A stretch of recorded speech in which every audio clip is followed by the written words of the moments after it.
Hi again, I'm Andy, aka Googleman, and this is my top 5 things that I think you should know when using a Chromebook. Look, up in the sky, it's a bird. It's a plane! I'm Googleman.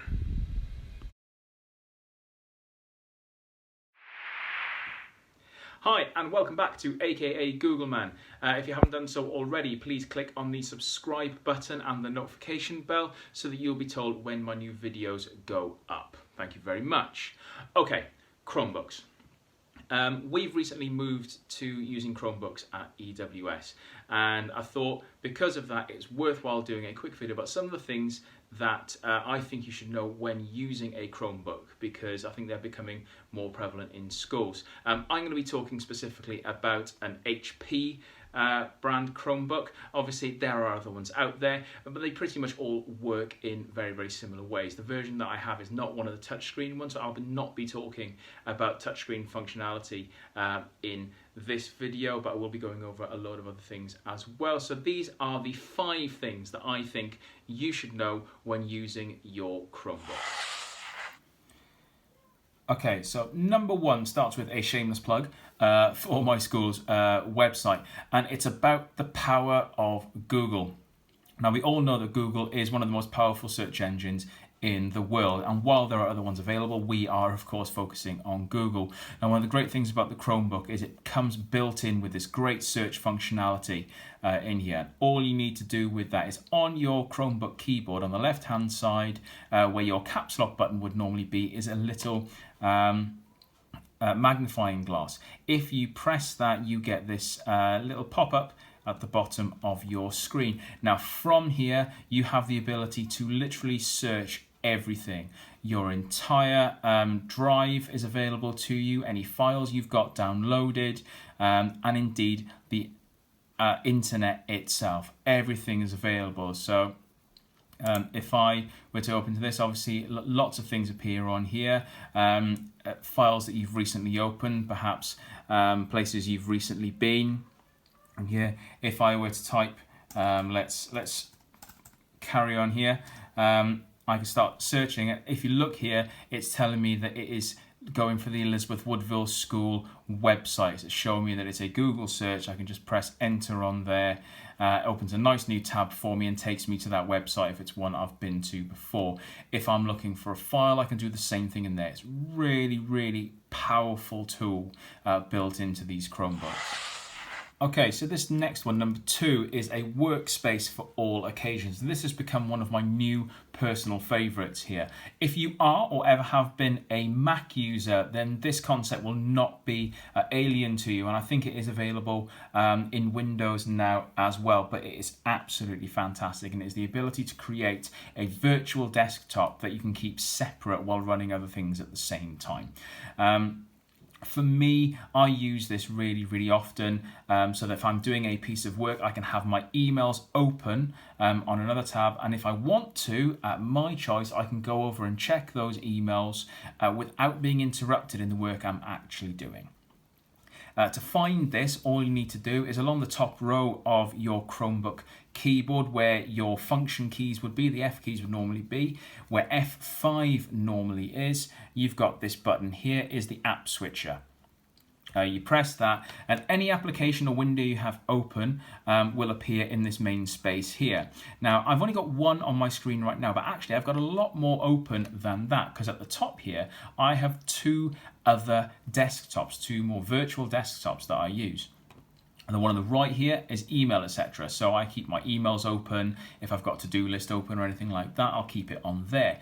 This middle one here is for my video admin. In fact, if I go into that right now, you can see it's just got my folder where I'll keep pictures, clips, sounds and things like that. It's got my channel maintenance on this when I'm putting in the descriptions and all that other kind of thing, and any script that I have open. So you can see I've got today's script open on there, so I can kind of check that and know actually what I'm saying.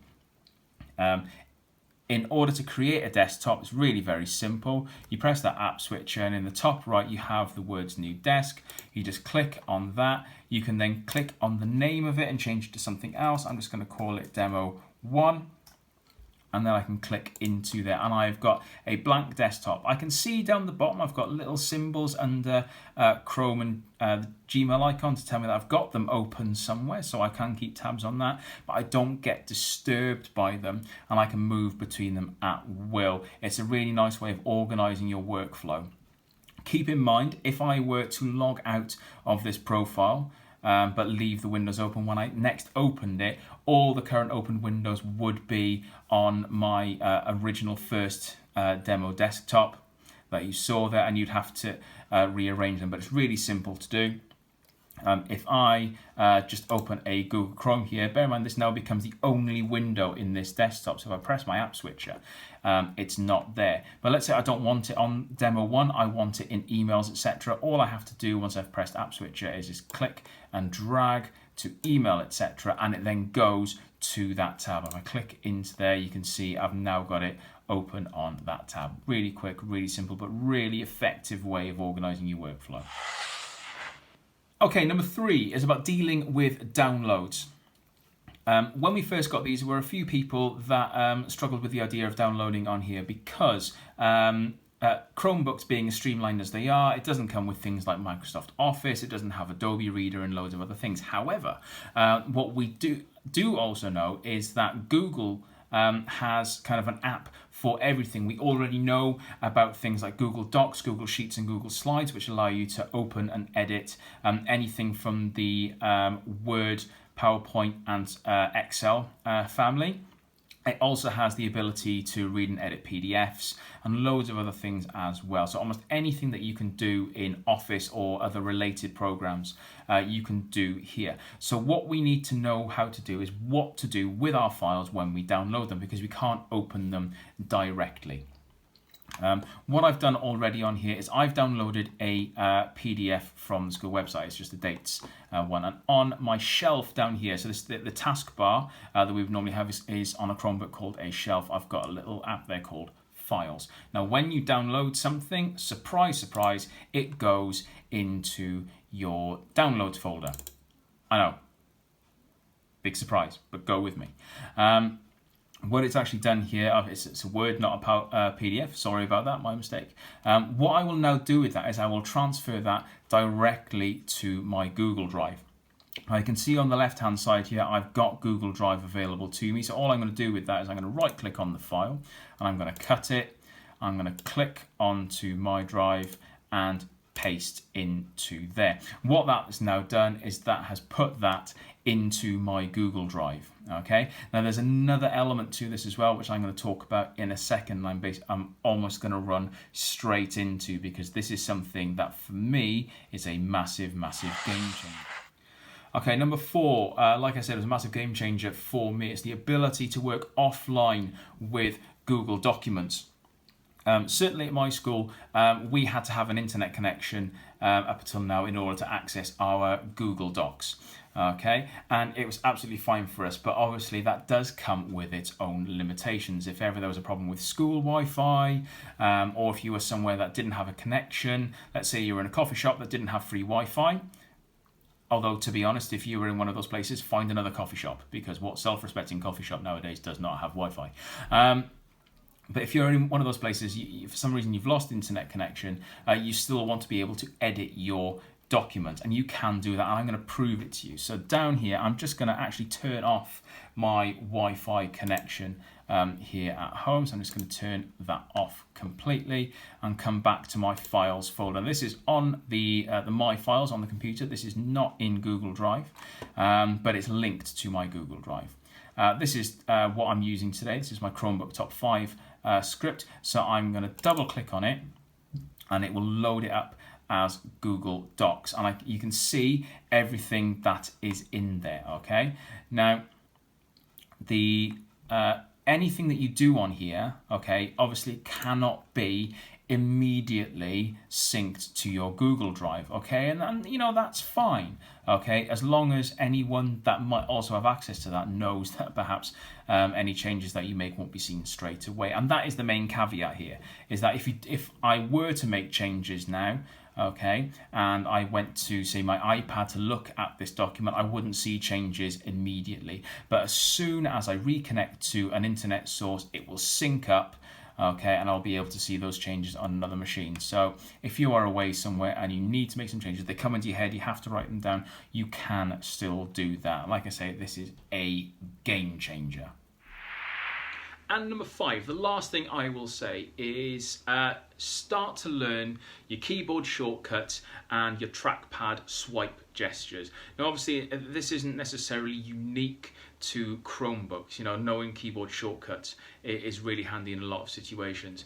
And particularly with the apps in G Suite, if you're using them on a normal PC, they've got their own set of keyboard shortcuts that will make your life really, really easy. You access those just by typing a question mark, so it's the Shift and slash key at the same time, and you'll get a list of the keyboard shortcuts that are specific to that app. Now I've started using those a lot in Gmail, and it really, really speeds things up. Classic examples for me are once you're in an email, I press the hash key and it deletes that email. If I want to archive it, I just press E. If I want to add it to my tasks, I go Shift T. If I want to go to my starred list because it's part of my to-do list, I go G and S. And it just takes me to those things without having to worry about where my mouse is or switching to a trackpad or anything like that. It's so, so quick. The Chromebook itself has its own kind of list of keyboard shortcuts for when you're working around in there. So for example, if on my particular Chromebook, the YouTube icon is number 4 on my shelf on my taskbar. So if I press Alt and 4, it will load up YouTube for me in a brand new tab. And anything along that shelf will be exactly the same. So if you want to open the thing that is the 6th icon along on your shelf, you go Alt and 6 and it will open that for you. It's really quick and easier. I've already talked to you about the search button on your keyboards. Really, really great way of quickly accessing the Google search engine, and there are so many more. If you press Alt and the search key, this will actually activate your caps lock. It's one that really confused me to start with, I've got to be honest, because I thought, where's the caps lock? What if I want to shout in my document? I have to keep my Shift key held down. No, I don't. I just go Alt and search bar.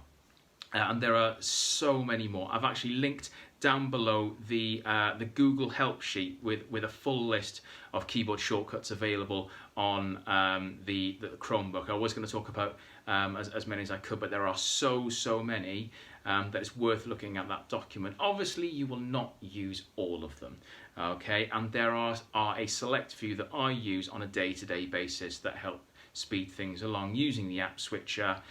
There's the ability to screenshot in there as well. Incidentally, if you take a screenshot, that goes into your downloads folder, and again, you can move that into your Google Drive if you want to. But it's such a great way of speeding up your workflow. So whether you're working on a Chromebook or whether you're working on a PC, learn your keyboard shortcuts. But if you are on a Chromebook, learn the Chromebook specific ones, and it will really, really help you out in the long run. And like I said, don't forget about those swipe gestures too. So our Chromebooks have got trackpads on them like a normal PC. However, if you compare it to a normal PC laptop, there is far more functionality in there.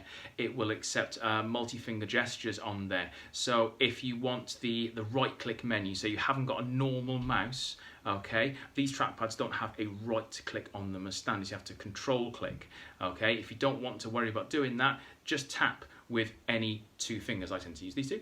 Tap with 2 fingers and the contextual right click menu will appear for whatever you happen to have clicked on. Okay, if you're working through websites, you don't want to find your way to the back button. If you 2 finger swipe to your left, okay, you will actually move back a page. It's like doing the back button on your internet browser. It takes you back to the page, and it will go the other way as well. You can swipe forward if you've accidentally done your back swipe or something. Again, with 2 fingers, you can use that to scroll up and down the page. So if you haven't got an additional mouse, you might have plugged in a mouse, or you might have a Bluetooth one. I've got one that I use on mine.